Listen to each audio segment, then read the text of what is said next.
Hey, it's me, Vicki Marie, and good afternoon if you're in Spain or the UK. Good evening, I suppose, if you're in Australia, and I think if you're in America, it's probably middle of the night and you won't even be watching anyway. You'll be tucked up in bed fast asleep. Maybe you'll be getting up soon in another couple of hours. Okay, so it's Friday. Yay, Friday. I hope you're all having a great Friday, or you've had a great Friday, or you will have a great Friday. I hope you're all looking forward to the weekend. So I expect if you're working, you're really looking forward to the weekend. You know, even if you're not working, you're probably still looking forward to the weekend because that's the time that, you can see the family or do some stuff with people who can't normally do it. Sorry, I've got all these notifications coming in. So we're here. We're going to talk about Sebastian again. We've been talking about him last night in the members live, and I released the edited version of that video this morning. And even just since I did the members live last night, there's been lots of more things coming out in this case.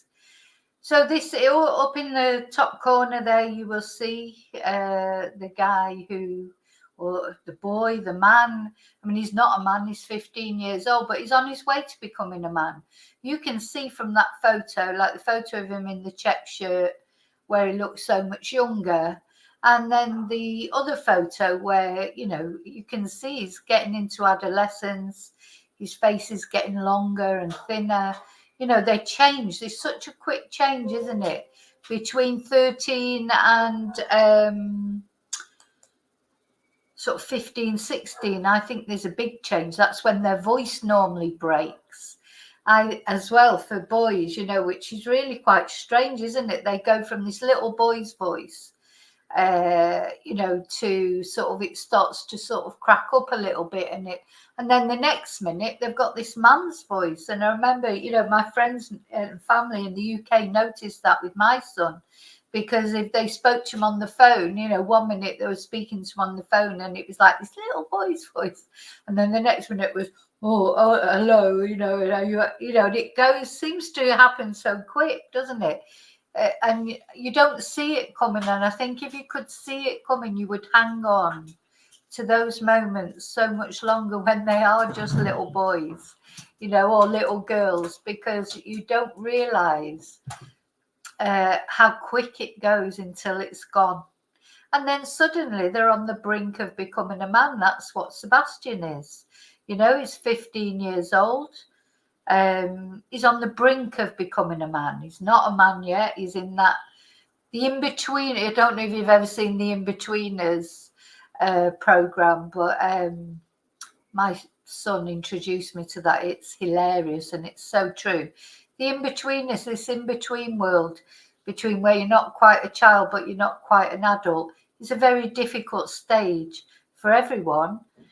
The children themselves, but it's difficult for the parents. It's difficult for everybody.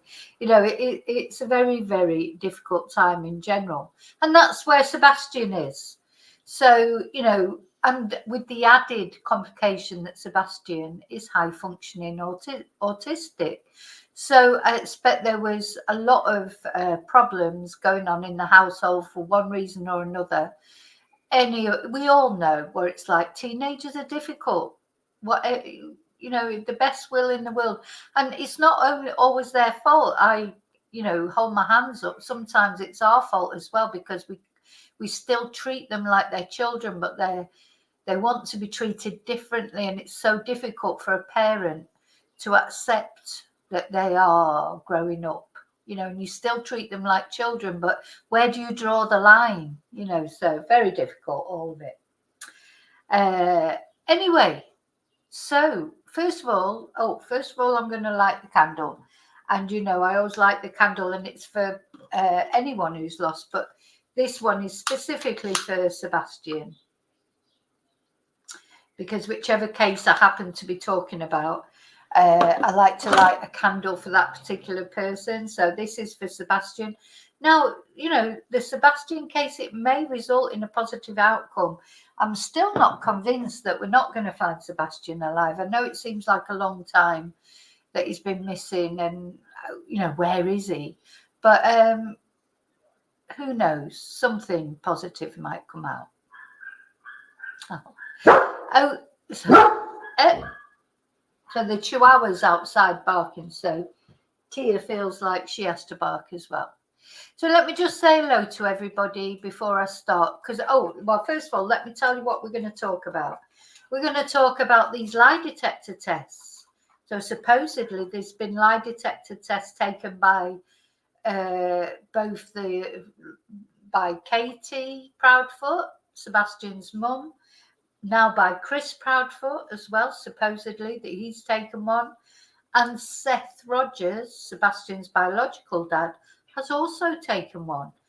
Supposedly, again, we've had no official confirmation. I'm going to talk about that. I have emailed the Tennessee Bureau of Investigation. What I've decided I'm going to do is I'm going to just cut to the chase with these cases and email directly to the authorities to ask questions.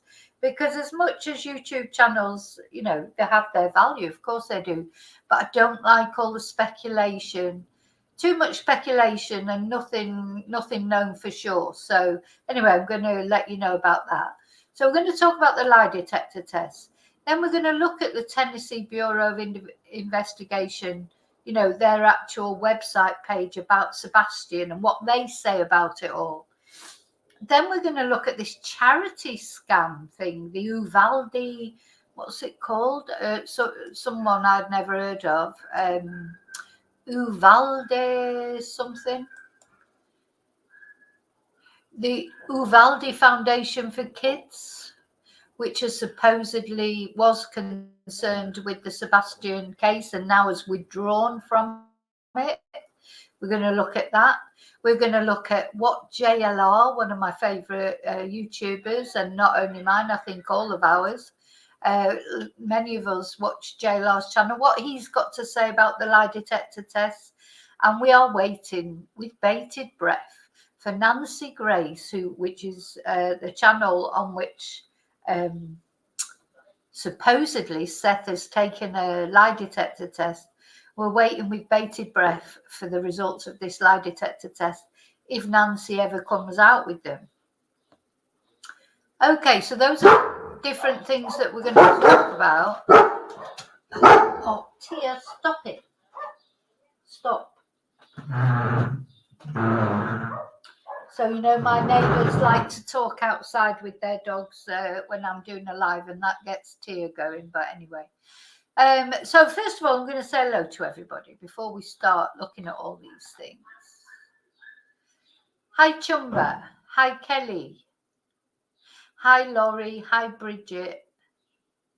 Hi, Joanne.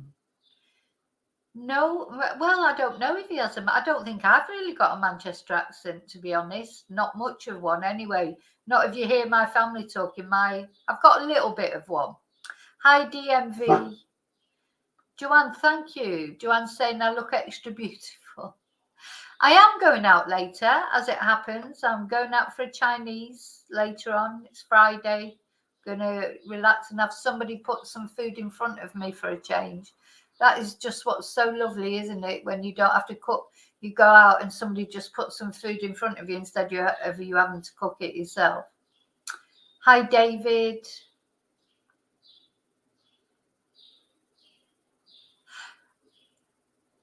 Yeah, Bridget, lie detectors are interesting because, of course, they're not. I don't see the point of it in a way because, of course, they're not admissible in a court of law. But I know they help, don't they, in cases like in the Chris Watts case. It definitely helped that he took the lie detector, he failed it, and then that's what made him crumble, really, wasn't it? But you know, I suppose they're a tool, aren't they? They're a tool. Hi, Quizzical. Apply blank faces. I know, yeah.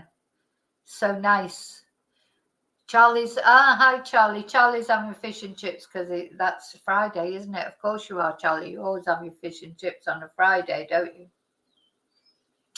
Okay, so I think what we'll start off with is looking at JLR's video that he made about the lie detector test. Now, I just want to say, I do feel in this case, and he mentions it in here as well, JLR, there's this, you know, you've got people who support Seth and people who support the Proudfoots. I don't support either of them. I support Sebastian. So I don't know, you know, I don't understand all this arguing between themselves. You know, because the only thing that's important is Sebastian is found. So all this sort of, you know, calling each other names or, you know, bringing up things from the past. I bet you could put any separated couple up there, and if they started talking about each other, about, oh, when she did this and when he did that, and he shouted at the children, or I mean, it happened with Brad Pitt and Angelina Jolie, didn't it, as well? You know, there'll always be things that people do wrong, you know, in parenting. Nobody's a perfect parent. If you want to put one parent there and say, oh, I never did anything wrong, we all do things wrong with parenting. It's not like, you know, I'm not talking about, you know, actually beating someone or whatever. I'm talking about, or even, you know, don't agree with what Chris did with the bell, etc. But then there's, you know, rumors that Sebastian said that Seth hit him on the head. You know, so where's the truth? All I'm trying to say is I'm not sticking up for anybody except Sebastian. So, but a lot of channels, a lot of people have gone very tribal on it. It's either you for the Proudfoots or you for Seth. You know, I feel for all of them until somebody gets shown to have done something wrong. If it turned out tomorrow that Chris Proudfoot, Katie Proudfoot, or whoever have done something wrong to this boy, then I'll be anti them. But until I know, I don't think I will be. I think, yeah, I do think the mud throwing, Laurie, I agree, is not good.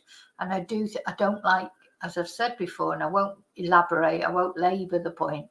I don't like the way that Seth has revealed all of Sebastian's sort of failings and things that have happened to him. I don't like it.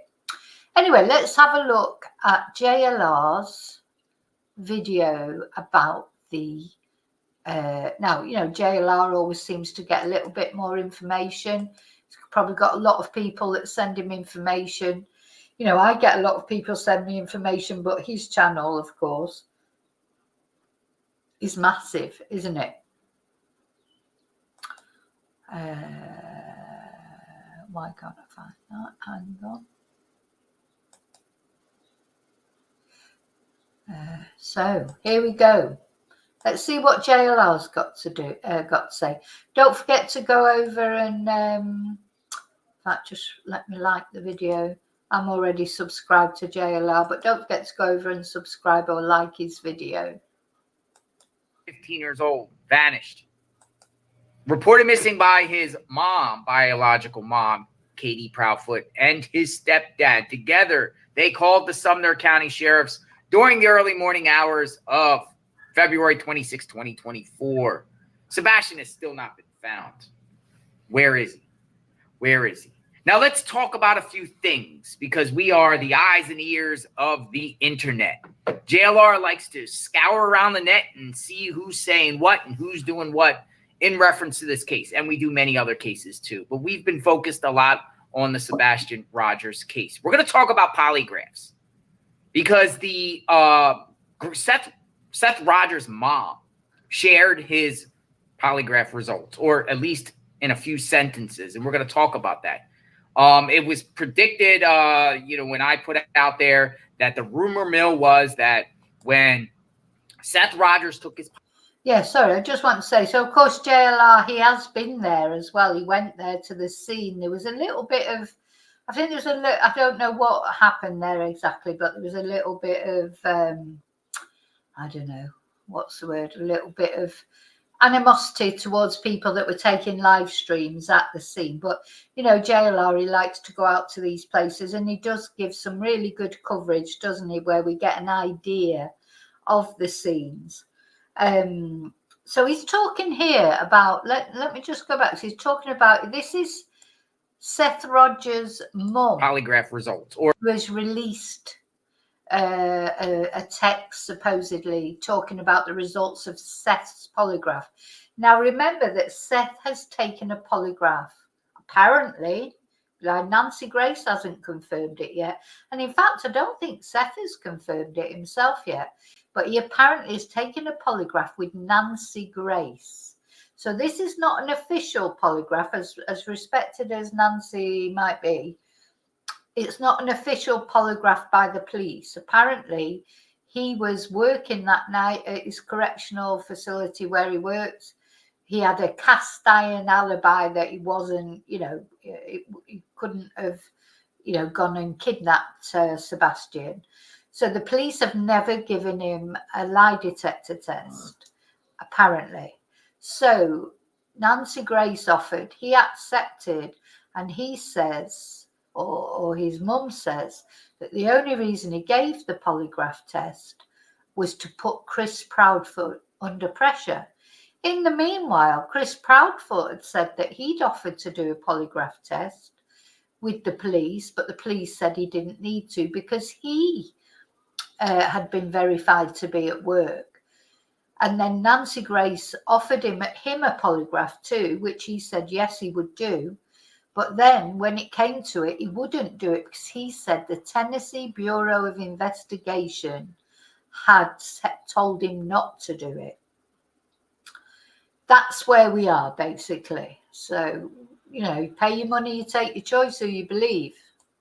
Or at least in a few sentences, and we're going to talk about that. It was predicted, you know, when I put it out there that the rumor mill was that when Seth Rogers took his polygraph, during the course of his polygraph, because of medications or tired or overwhelmed or whatnot, he fell asleep multiple times in the during the polygraph. My sources told me he actually failed the polygraph. So his sources told him he actually failed the polygraph. Now, you know,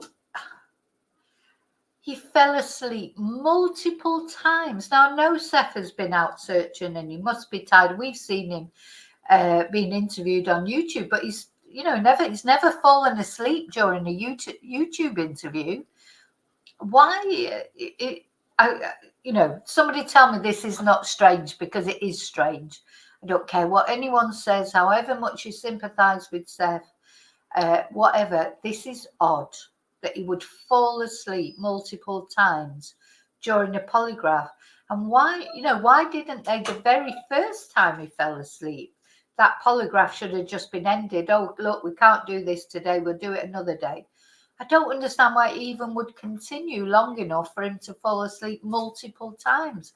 And of course you would fail if you fell asleep multiple times. So he's saying it wasn't inconclusive, he failed. But, you know, I don't think Nancy Grace is going to say that he failed. I think it's going to come out that it was inconclusive, because they won't, you know, it's a bit too dramatic, isn't it? Anyway, you know, this is nothing to do with the police either, I must say. So this is not a polygraph test, an official one by the police. This is a polygraph test done by Nancy Grace. And as yet, she hasn't come out with the results, but I wonder if she'll come out with them tonight, Friday night, you know. Is she, or, you know, is she just making everyone wait for it? Polygraph because of that. However, since the fact that he fell asleep and was, you know, because he was on medications, overwhelmed, whatever reason, the results were going to come back inconclusive. And we reported that weeks ago, or when he, you know, a couple days after he took it. Nancy Grace, he took a polygraph with Nancy Grace. He didn't take a polygraph with TBI, ladies and gentlemen, that we know of. Maybe he did, but this is in regards to Nancy Grace. Now, the mother of Seth Rogers, who is the grandmother of Sebastian, Robin Rogers, she put out, she's in groups, she's in Facebook groups. We validated this statement that she made. So I'm going to share with you what she said, and then we'll further discuss about the polygraph, because at the same time, word is that Chris Proudfoot also recently took a polygraph, but he didn't take a polygraph with Nancy Grace. Apparently, he took a polygraph with TBI. But let's go with Seth Rogers first, folks. So I just think it's ironic that Seth has taken a polygraph and probably failed, or at best it's inconclusive because he fell asleep several times. And everyone's saying, oh, poor Seth, but we can't take that. We can't take that as gospel. Chris Proudfoot has taken a polygraph and passed. And everyone's saying, oh, you can't believe a polygraph. It's like, if that would have been the other way round, this is what you've got to be so careful with in this case. If it would have been Chris Proudfoot that would have taken a polygraph with Nancy Grace and kept falling asleep and blaming it on his medication, everyone would be like, oh, I knew he wouldn't be able to pass that polygraph. He's just doing that to... Do you see what I mean? And then if Seth would have taken one with the police and passed, everyone would be saying, oh, yeah, we knew Seth would pass.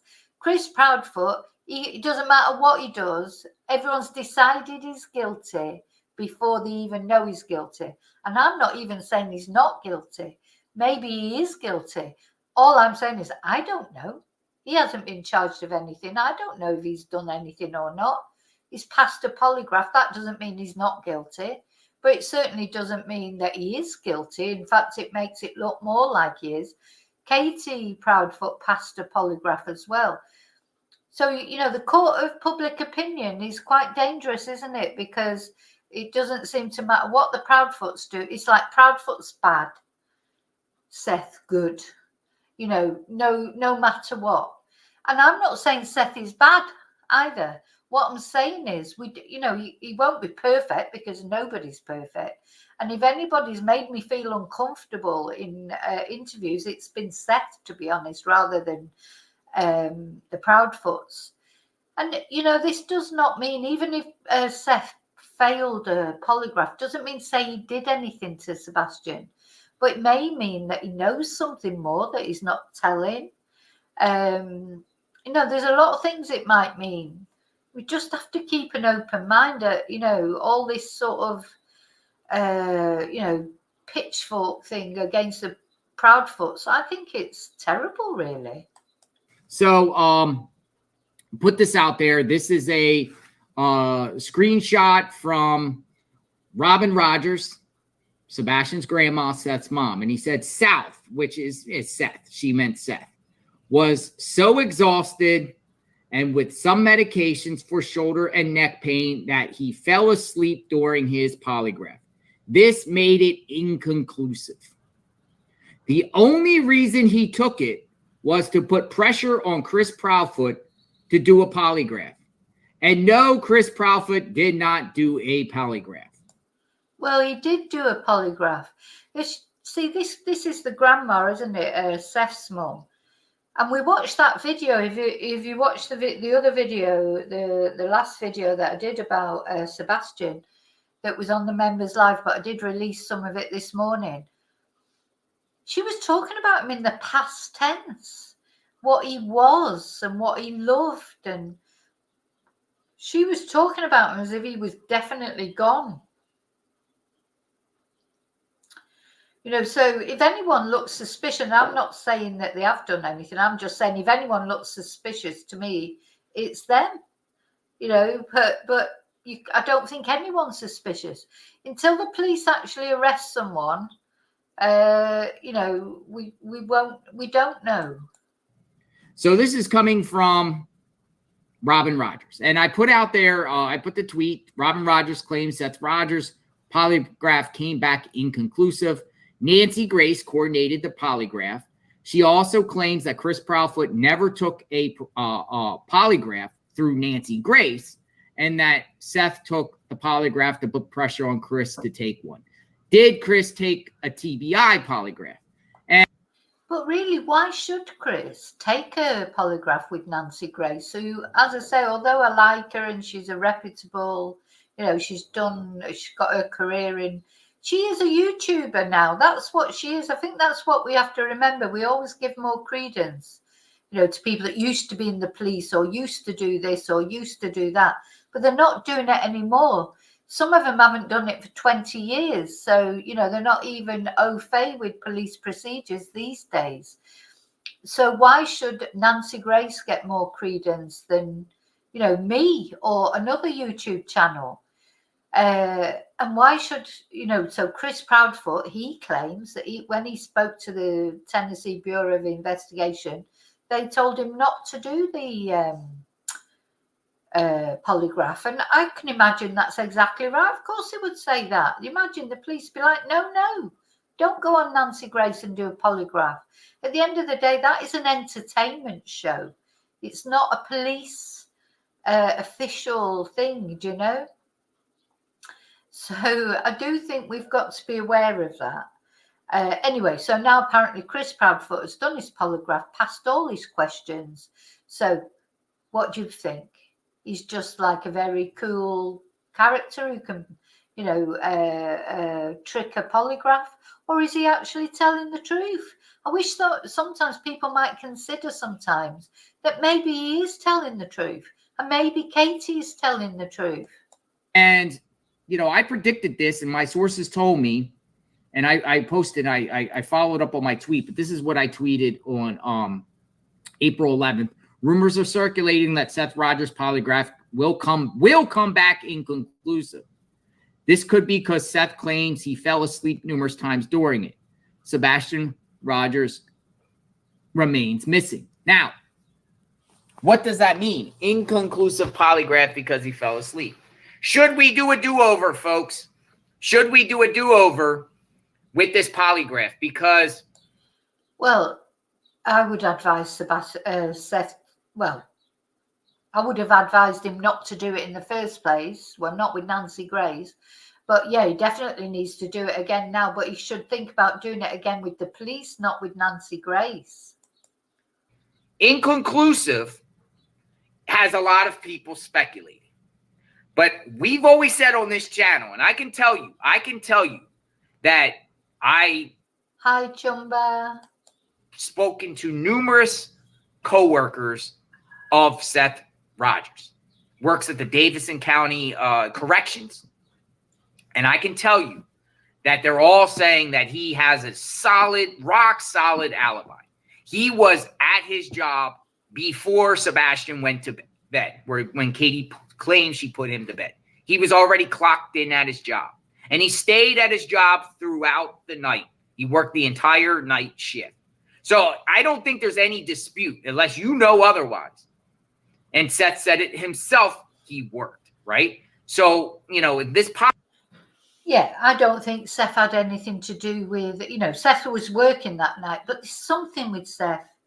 Maybe he knows something more. I don't know. There's something, or maybe it's just the medications that he's on, or maybe he likes a drink. I don't know, but I still think it's strange that he fell asleep during a polygraph. Nothing will change my mind on that. Polygraph, because it came back inconclusive, doesn't mean, oh my God, Seth might have done something or whatever like that. I'm told that Seth was at his job. And remember, folks, you're working at the Department of Corrections. There's Big Brother and cameras watching you at all angles, looking at you. Every single nook and cranny of that building is under surveillance. Parking lot and all. Seth Rogers also said at the time he was begging law enforcement, please, let me take a polygraph to clear my name so you can clear me. Please. Like he wants to give a polygraph. So because it came back inconclusive doesn't mean guilt at all in my eyes. What about yours? You might feel otherwise, but I think it's important to share that information. Well, the way I feel about it is, if your 15-year-old son's gone missing and you seem to think that his stepfather has had something to do with it, how can you fall asleep in an important time like that? I'm sorry. He's never fallen asleep on one YouTube thing that he's been on for hours talking on YouTube, and he's never fell asleep. So how has he fallen asleep during a polygraph test? Come on. I mean, it does, about his it does seem strange. Nobody would be able to convince me it seems strange. He needs to either take it again, or I don't know, because I believe if that would have been Chris Proudfoot who would have fallen asleep during the polygraph test, oh my God, the lynch mob would be out for him. To me, and my sources told me he had a rock solid alibi. But now let's go to Chris Proudfoot, because this is where it's going to get all tricky and all messed up and confusing here, because there's a lot of people, including one reporter here, who I like. And I got this corroborated by someone else who also told me. A source with knowledge tells me that Chris Proudfoot passed his polygraph today with the TBI. And this was posted by Burton Staggs. He's a local blogger, reporter. He gets a lot of insight and intel, and he's respected in that community by a lot of people, right? I believe somebody told him that, and someone else validated that with me, that Chris Proudfoot, in fact, passed his TBI polygraph. Yeah, so I think we can, from the information that JLR's given, and not only JLR, but other channels, other people, I think we can, okay, so we're going to come off JLR now. And I want to just read to you. We'll leave that. Let's find got a picture of Sebastian. I want to read to you. So then, after I'd been hearing all this, I decided I'm just going to send the police an email and ask them, because at the end of the day, you go through all these YouTube channels saying this, that, and the other. What are the police saying? So I sent them an email that I'm just going to read to you. So I just said, hi. So they've got a media department. So I've sent them an email. They probably won't reply. I expect they're getting millions of emails. But what I've realised lately is you better just go into the source instead of relying on what everybody else is saying. You just better go into the official channels and see what they say. So I just said, hi, my name is Vicki. I have a small YouTube channel called Vicki Marie Chats. It's community-based with subscribers all over the world that genuinely care about the cases we look at. I appreciate you're probably not inundated with requests, but my channel is fact-based and there are so many rumours flying around about Sebastian's case. We feel that Sebastian himself is getting lost in the mix. So much animosity. Surely the only thing that matters is that Sebastian should be found safe. I don't like the accusations flying around. They can be hurtful and they're never helpful. So the current rumour is that Chris Proudfoot has taken a lie detector test with yourselves and passed. I wonder if you could confirm that this is true or not. I just feel it's always better to get official confirmation than deal with rumours, although I appreciate you may not be able to comment. Thanks for your time, Vicki. So that's the email I've sent to them. They'll either reply or they won't. So going back now to the police, we're going to have a look at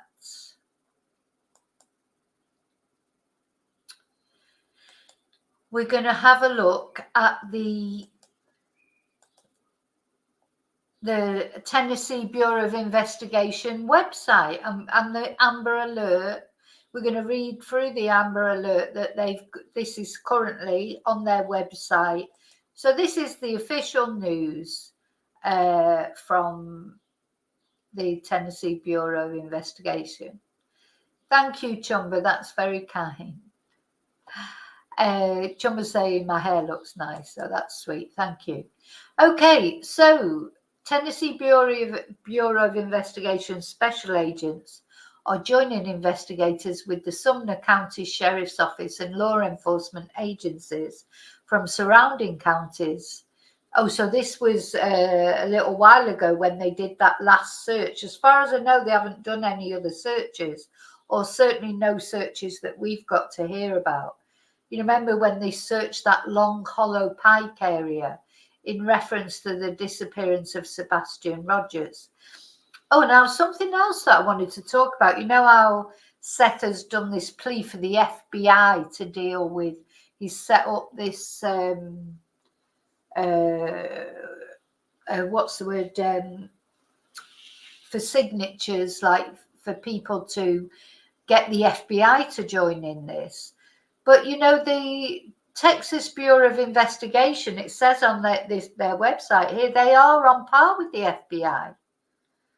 So just to let you know that, I think now he said in another interview, Seth said that the Texas Bureau of Investigation weren't speaking to him or weren't giving him much information. I feel like something's happened there.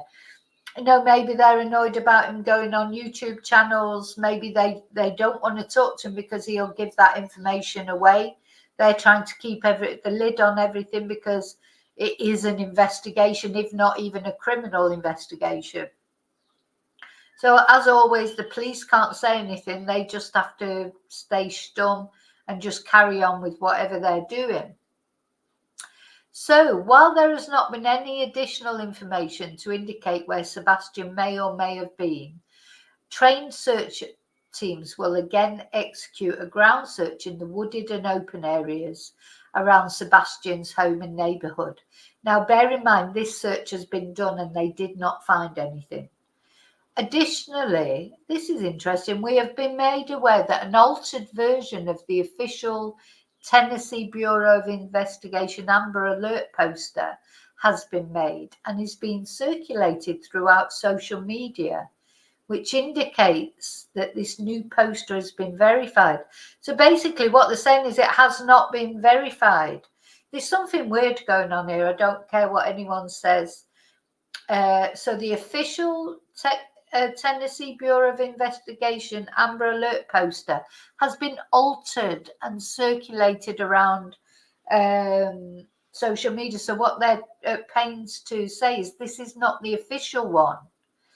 Please be aware that a lot of false information is being posted through multiple social media channels.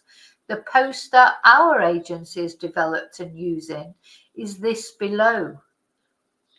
So this is the official poster.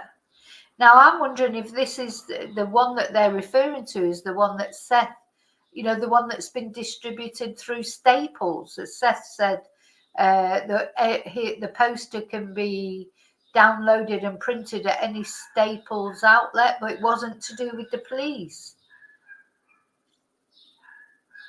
So I don't know what the difference is between the two. I'd have to compare them.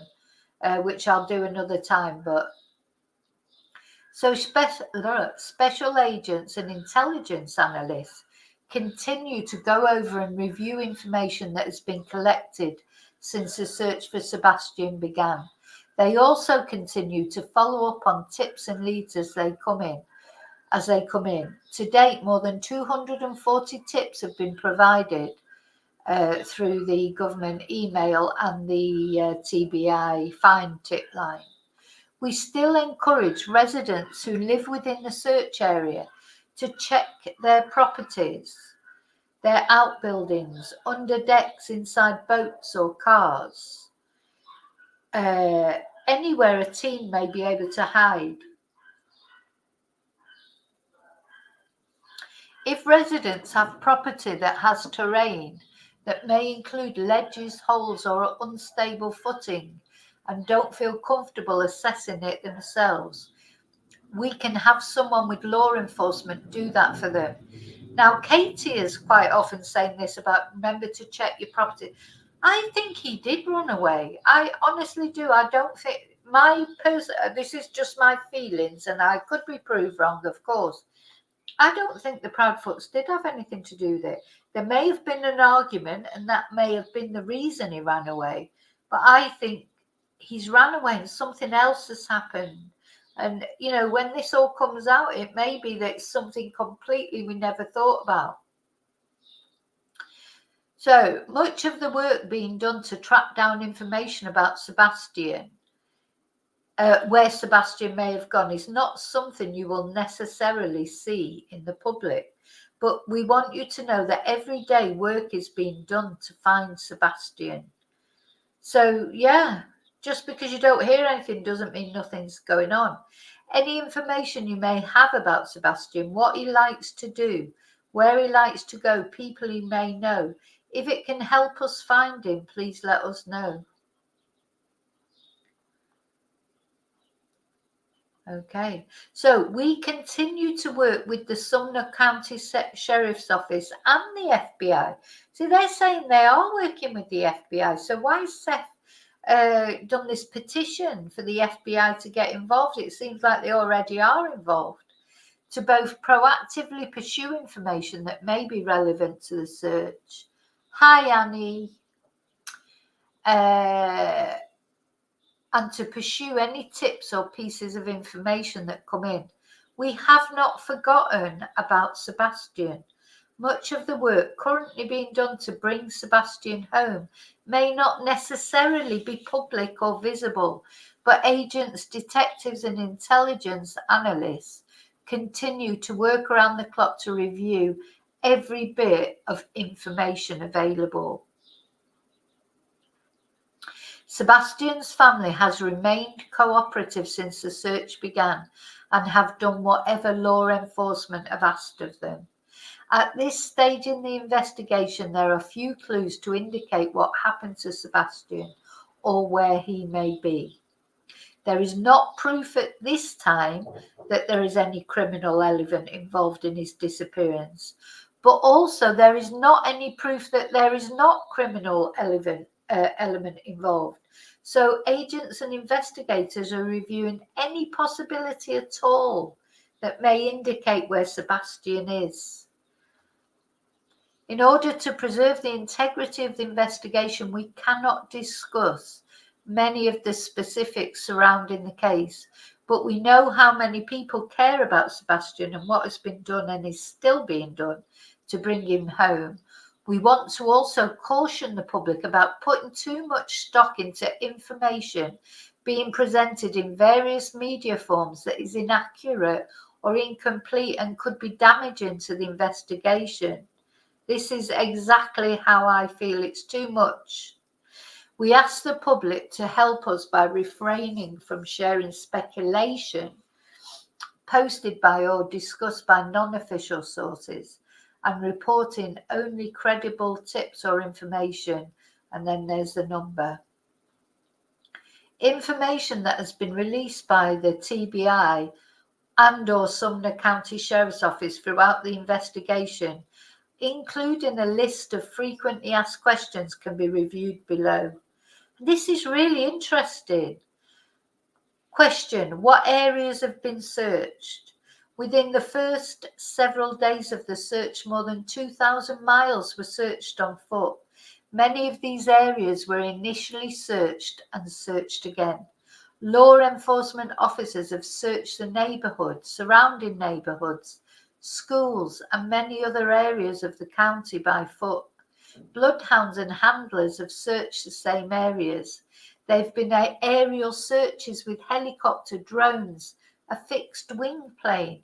These aerial searches have been conducted on multiple days. Hi, Alana. And multiple nights, including thermal imaging technology. Sebastian's residence, the yard, the house, the vehicles have all been searched multiple times. The neighborhood where Sebastian lives has been canvassed. Neighbors' houses have been searched. Sebastian is autistic and his family says he is drawn to water. Pools in the neighborhood were searched. Dive teams were brought in. Bodies of water around the neighborhood and beyond that area were searched, including caves. So I think we can safely say they are trying really, really hard. You know, he's not there, is he? Because, unless he's, we know what water can be like. People aren't always found straight away. But they've drained these pools, etc. Right. Sorry, I'll just be 2 minutes. Have a little read of the technology aspect.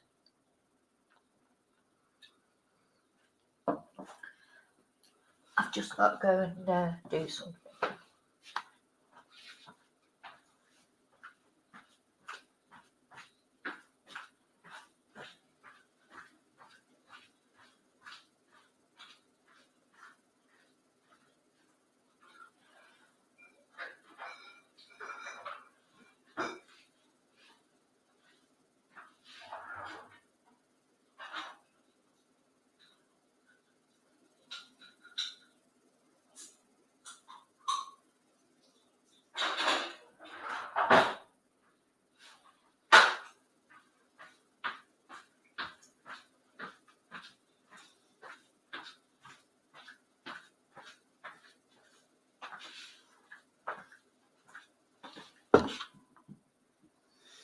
Okay, I'm back.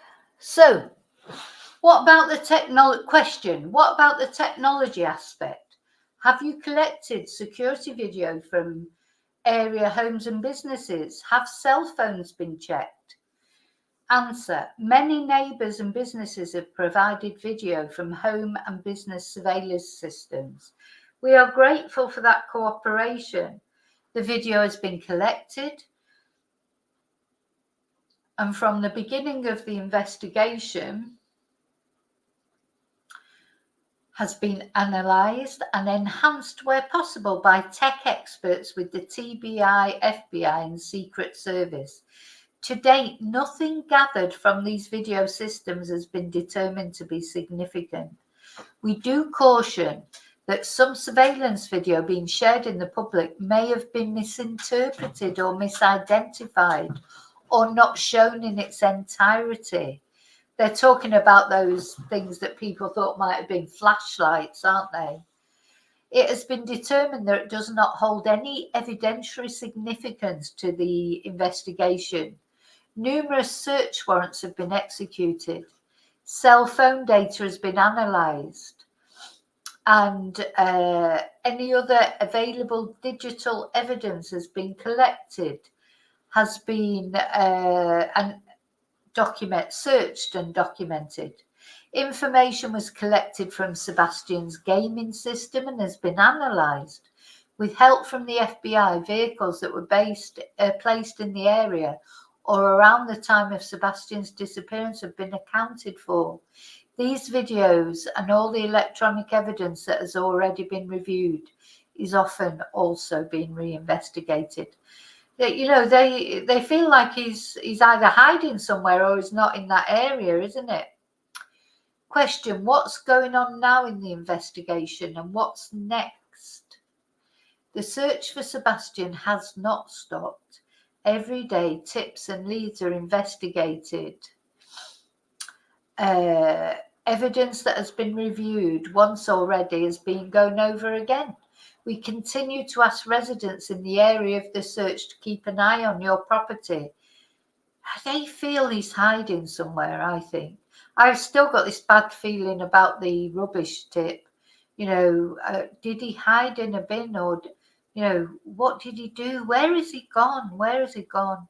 Anyway, so see if anything has been moved or displaced. Is this a place where a child could have hidden? If you have property that has ledges or holes that a teenager might find interesting and you can't search it yourself, please contact the tip line and we can have someone check it out for you. If you know Sebastian and have information about him, what he likes, how he acts, that you think could be relevant, let us know. We know how so many people are so very invested in getting Sebastian home. We will update this information as there may be, as and when there are developments. Use the tip line, etc. Finally, we are extremely grateful to so many members of the Sumner County community for the time, effort, and attention. Time, effort, and attention, and prayers being offered to help find Sebastian. The members of multiple law enforcement communities, emergency management personnel, wildlife organisations, so many other groups, along with the very generous businesses and individuals who have provided well wishes for Sebastian, along with water, food, and other comforts to searchers. All these contributions are so gratefully appreciated. Thank you. And there he is. So this is the boy at the centre of it all. So forget all the tit for tat, forget all the arguments, forget who did what and who hates who. And this is only Sebastian who matters. This is my favourite picture. I love this picture of him with the snake.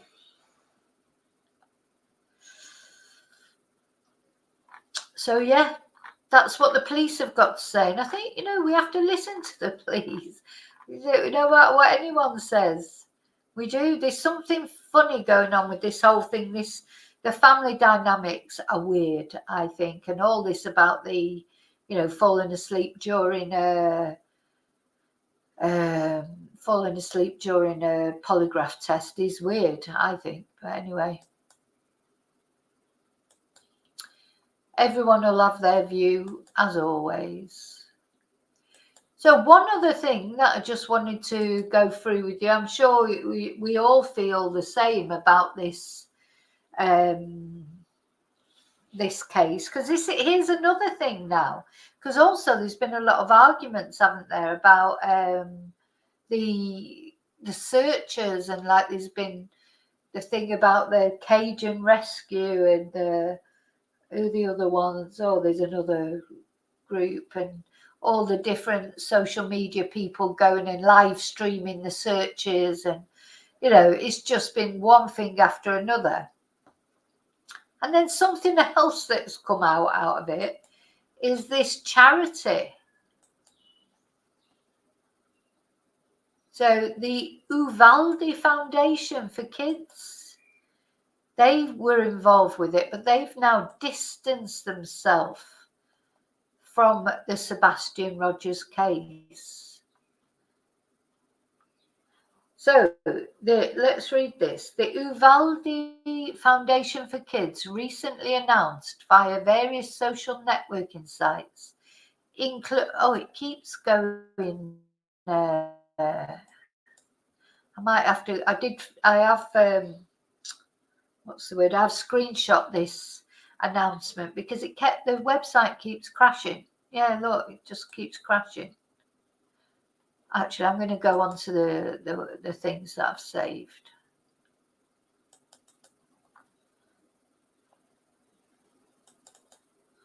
Hope they're in order.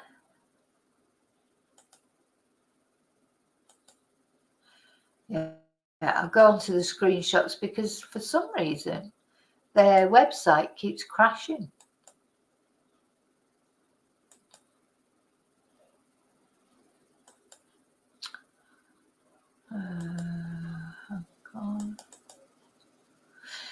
You can never get onto these things.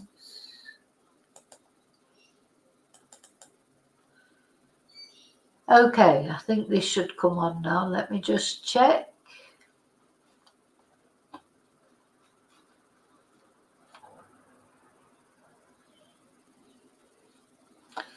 Enjoy your wine, Alana. I'll be having a little bit of wine later as well. Right, just let me make sure that you can see this. Hang on. Yeah, Friday night, a little bit of vino later. I'm going for a Chinese. Is this still not showing?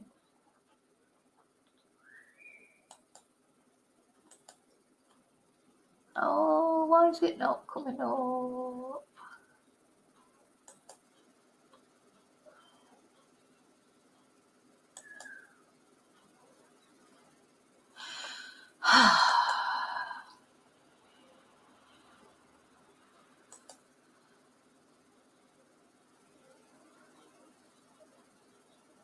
Okay, never mind. I'll just have to read it out to you. So, the Uvalde Foundation for Kids recently announced via various social networking sites, including Twitter and Facebook, that is ending its various search efforts to find missing 15-year-old Sebastian Rogers. I'm just going to try one more to see if I can. Don't know why it's not coming up on the. Don't know why it's not coming up full on the.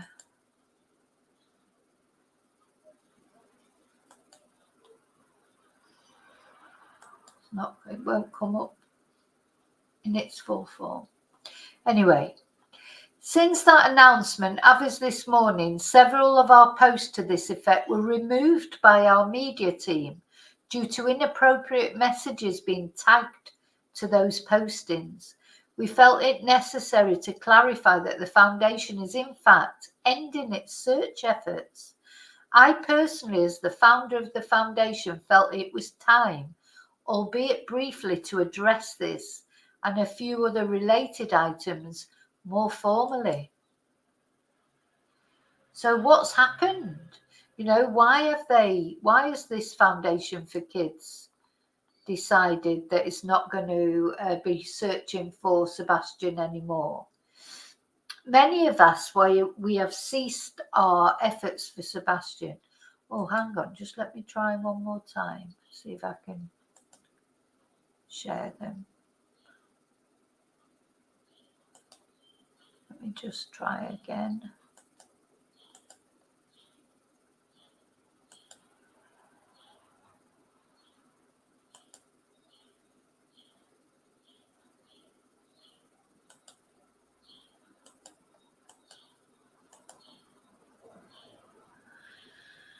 Let's see if that works. Oh yeah, it's worked, finally. So many have asked why we have ceased, why have we ceased our efforts for Sebastian? Many have also even gone on more recently to question the legitimacy of our involvement in this case, with recent theorists going as far to challenge the legitimacy of both our hearts and efforts overall as a foundation. A rather entertaining amateur news report on our foundation from our beginnings, now almost 2 years ago, has even been circulated. It's time to move more formally to respond. And as the founder of the Uvalde Foundation for Kids, that task ultimately falls on my shoulders. So, summarily and hopefully briefly, our foundation is not law enforcement, and we became involved in this particular case due to its nature involving an amazing young man, Sebastian. While it was not parallel to our non-profit's work to prevent school violence, as a non-profit student and youth advocacy organisation, we could not turn a blind eye to his plight.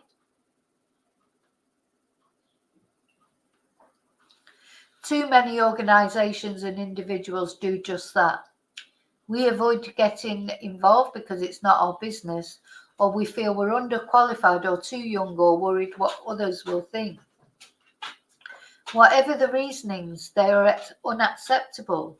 Since Uvalde, Texas, our foundation has been dedicated to protecting youth and serving them.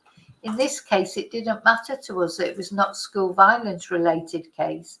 It was a case involving a child missing, and as a non-profit, we had resources.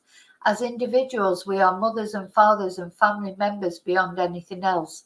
How could we remain silent? Now, I don't know the whole ins and outs of what's happened here. In an attempt to provide any help we could initially through our Stop Now Safety Response volunteer teams, we teamed our own network of volunteers and online crisis team members, including students themselves from our national network, searching, passing out flyers, making phone calls and more.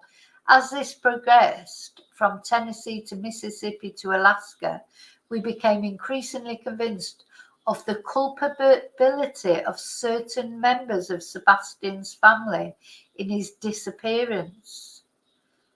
So what they're saying here, they believe that certain members of Sebastian's family are involved in his disappearance. That's quite a sweeping statement. And I noticed they bring up Alaska because there was that talk of Alaska, wasn't it? That I think was it Chris Proudfoot's parents had gone off to Alaska, but apparently it was a pre-planned holiday. Again, the police have not said anything about it. And people were saying that they'd taken him to Alaska and buried him up there or something. People saying all sorts of things. And they're actually making allusions to that because they are mentioning Alaska.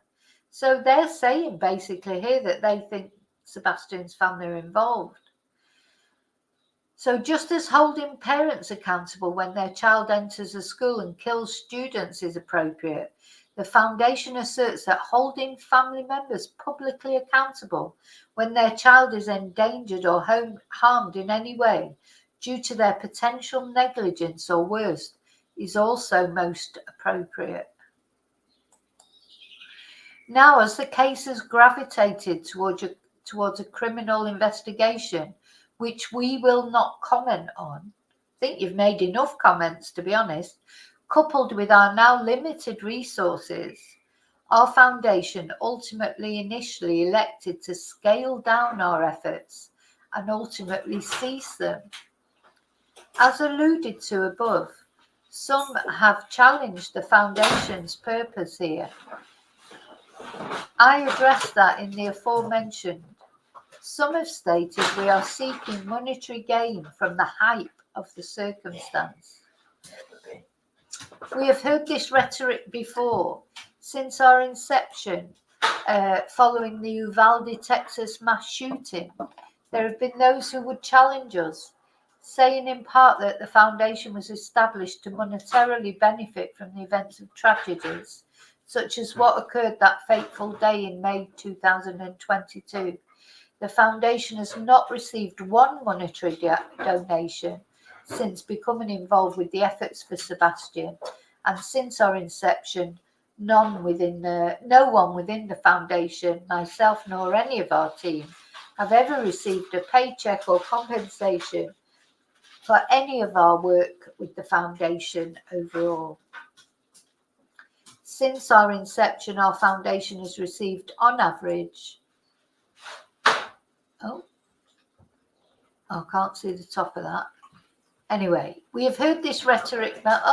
All right. Since our inception, our foundation has received on average the last year of less than $85 monthly in donations, with us contributing thousands to our efforts, often with funds from our own pockets.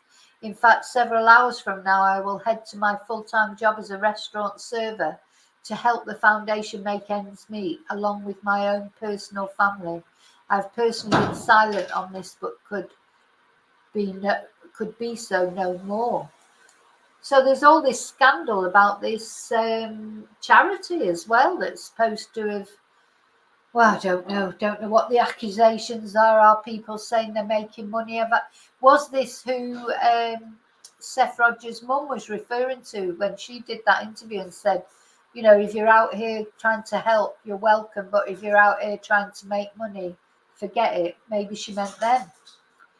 Finally, a rather entertaining, incomplete student article focused more on grammar concerns, website photos, and hearsay was published well over a year ago, challenging the foundation's purpose, primarily due to our not being physically in Uvalde.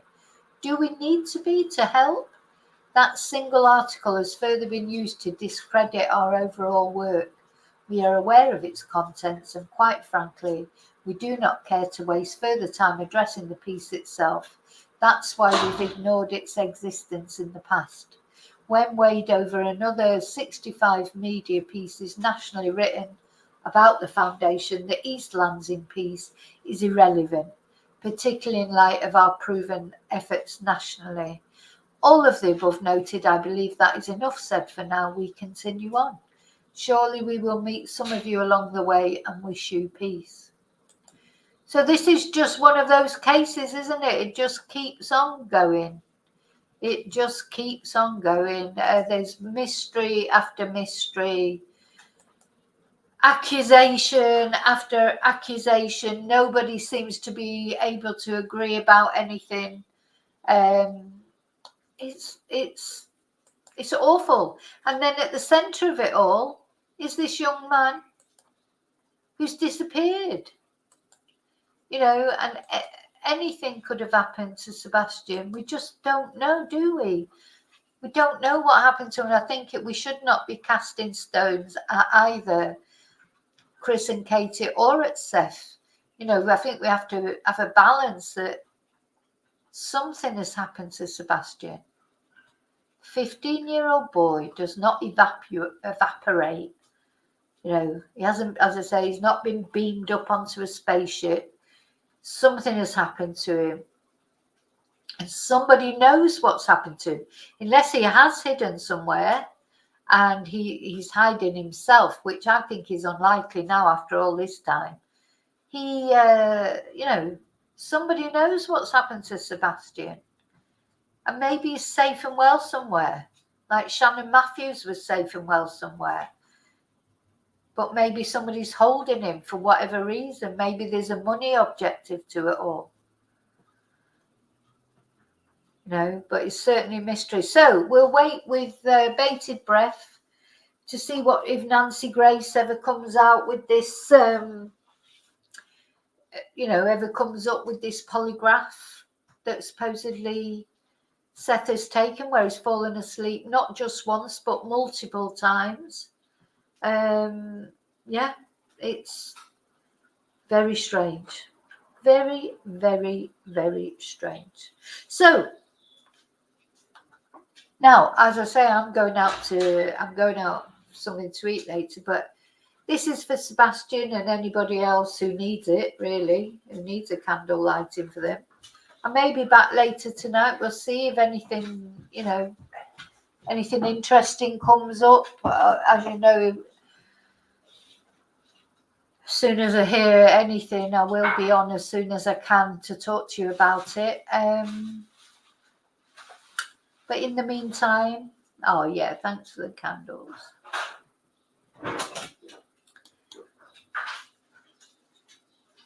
In the meantime, it's a mystery.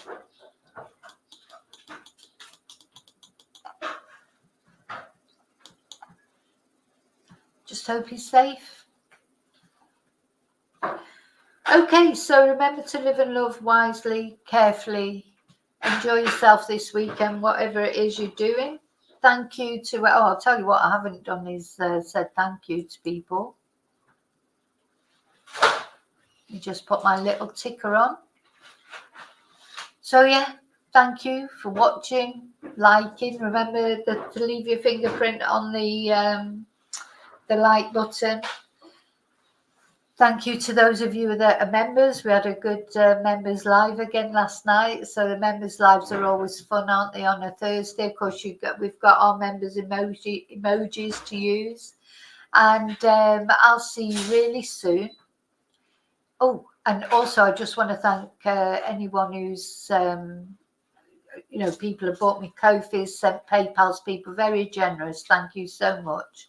And people that have gifted memberships as well. That's so nice that people do that for, gifting memberships, and people are normally quite grateful for that, which is nice. And I think that's it. People who've sent supers, sent PayPal, thank you so much. And I'll see you all really soon in the next video. And until then, may your God go with you. Thank you.